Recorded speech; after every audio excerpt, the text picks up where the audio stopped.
వైజాగ్లో జనసేన అధినేత పవన్ కళ్యాణ్ మాట్లాడుతాం. లైవ్ ద్వారా చూద్దాం.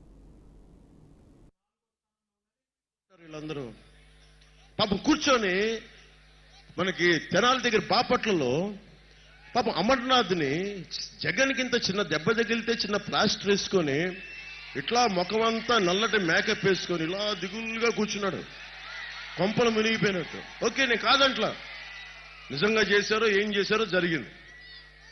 కానీ జగన్ని అడగాల్సింది మీరు, 30,000 మంది ఆడబిడ్డలు అదృశ్యం అయిపోతే వాళ్ళ తల్లిదండ్రుల దగ్గరికి వెళ్ళి నువ్వు ఎప్పుడన్నా అడిగావా, అమ్మా మీ బిడ్డ కనిపించట్లేదంట, నీ బాధ ఎలా ఉందమ్మా, నేనేం చెయ్యాలని అడగాలి కదా.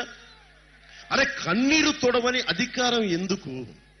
నువ్వు కన్నీరు తొడవని 151 మంది ఎమ్మెల్యేలుంటే 30 మంది ఎంపీలుంటే ప్రయోజనం ఏంటి? 3,000 మంది పైచిలకు కౌలు రైతులు చచ్చిపోతే కన్నీరు తొడవని నీకు ఎందుకు అధికారం?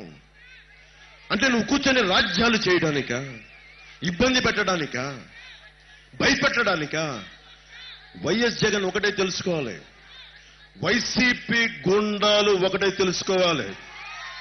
వైసీపీ వైజాగ్ లో ఉన్న వైసీపీ ఒక్కొక్క గుండాగాడికి చెప్తున్నా, మీరు ఆడబిడ్డల జోలికెళ్ళినా, ఆస్తిపాస్తుల జోలికెళ్ళినా, సగటు మనిషి జోలికెళ్ళినా మోకాళ్ళు ఎరగొట్టి జగదంబ సెంటర్ లో కూర్చోబెడతాం ఒక్కొక్క వైసీపీ గోండాలకి, తొక్కి తోలు తీస్తాం వైసీపీ గోండాలకి.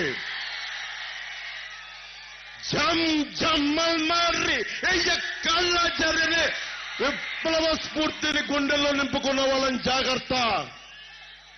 రౌడీలు అవసరం లేదు మాకు, తొక్కి నార తీస్తాం గుండాగాళ్ళందరికీ చెప్తున్నాం.